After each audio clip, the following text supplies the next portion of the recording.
அன்பு நண்பர்களே, அனைவருக்கும் அன்னை சமையல் உமாவின் அன்பான வணக்கங்கள். இன்றைக்கி அன்னை சமையலில் பார்க்க போகிறது முட்டை சாதம். ரொம்ப சுலபமாக செய்யக்கூடியதுங்க. வாங்க எப்படி செய்கிறதுன்னு பார்க்கலாம். கடாயில் தேவையான அளவு எண்ணெய், 2 பட்டை, 1 டீஸ்பூன் சோம்பு, கொஞ்சம் புதினா, 2 வெங்காயத்தை சேர்த்துக்கலாம். மீடியம் சைஸாக இருக்கிறனால 2 போட்டிருக்கேங்க. பெரிய வெங்காயமாக இருந்தால் 1 கூட போதும். 1 பச்சை மிளகாய், 1 டீஸ்பூன் இஞ்சி பூண்டு விழுது,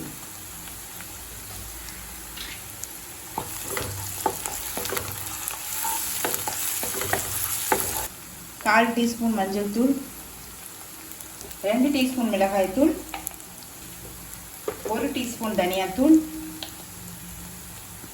1/2 டீஸ்பூன் கரம் மசாலா.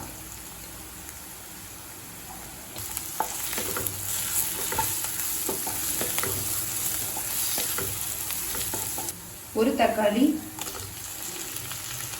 தேவையான அளவு உப்பு.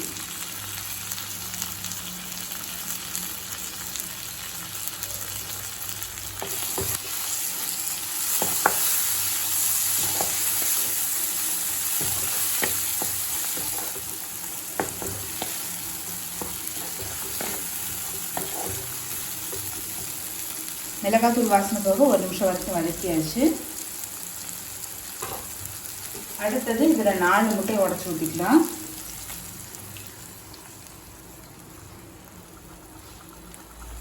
மெதுவாக கிளறிக்கலாம்.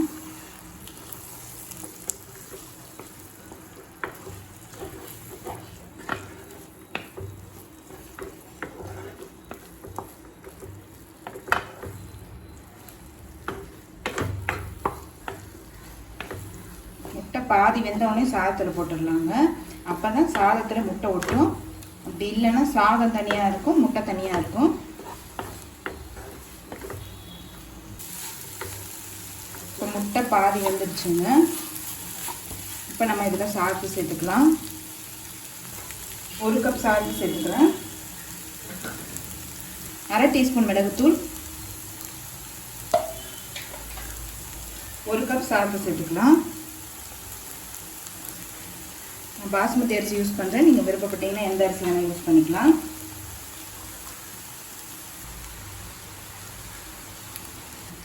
கொஞ்சம் மணி சேர்த்துக்கலாம்.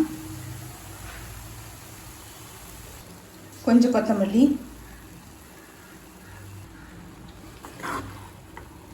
இது மெதுவாக கலரிக்கலாம்.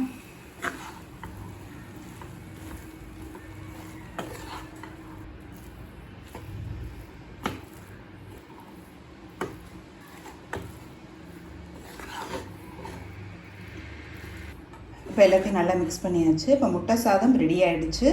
சர்வ் பண்ணிடலாம். சுவையான முட்டை சாதம் ரெடி ஆகிடுச்சு. ரெசிபியை ட்ரை பண்ணி பாருங்கள். கண்டிப்பாக உங்களுக்கு பிடிக்கும். ரெசிபி பிடிச்சிருந்ததுன்னா வீடியோவை லைக் பண்ணுங்கள், கமெண்ட் பண்ணுங்கள், ஷேர் பண்ணுங்கள்.